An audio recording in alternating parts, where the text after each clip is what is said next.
নতুন বাংলাদেশ বিনির্মাণে আমি স্বাধীনতা শব্দের সঠিক ব্যাখ্যা করতাম।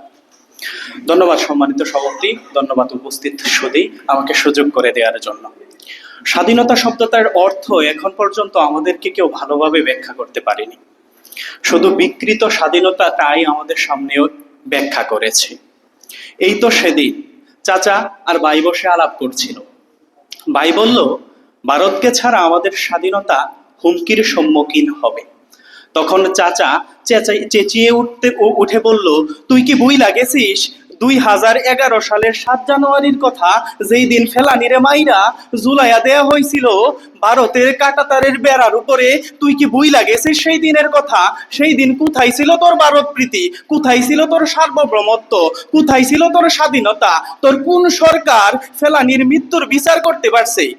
হ্যাঁ, এখন পর্যন্ত আমাদের কোন সরকার ফেলানির মৃত্যুর বিচার করতে পারেনি।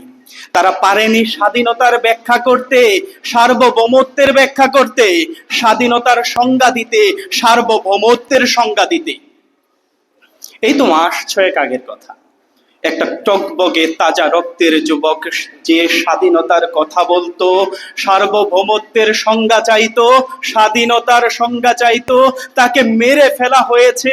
সে রিকশায় থাকাকালীন সময়ে একটা বুলেট তার প্রাণ কেড়ে নিয়েছে। কারণ কি? সে স্বাধীনতার সংজ্ঞা চাইতো, সে সার্বভৌমত্বের সংজ্ঞা চাইতো। তাকে মারার কারণ এটাই। আমার কাছে স্বাধীনতা মানে আমি রাস্তায় নিরাপদ, আমি বাড়িতে নিরাপদ, আমি আমার শিক্ষা প্রতিষ্ঠানে নিরাপদ, আমি আমার কর্মক্ষেত্রে নিরাপদ, আমি নিরাপদ প্রতিটা প্রভাত ফেরিতে, আমি নিরাপদে আমার সংবিধানের মৌলিক অধিকারগুলো বাস্তবায়ন এবং প্রাপ্যতার অধিকার রাখি। আমার কাছে এটা স্বাধীনতা।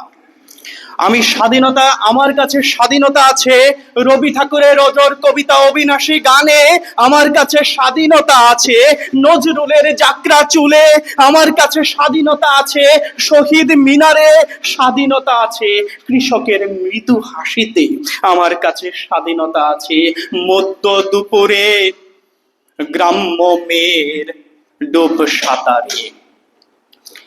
আমি নতুন বাংলাদেশ বিনির্মাণে এভাবেই স্বাধীনতার ব্যাখ্যা করতাম। ধন্যবাদ সম্মানিত সভাপতি, ধন্যবাদ।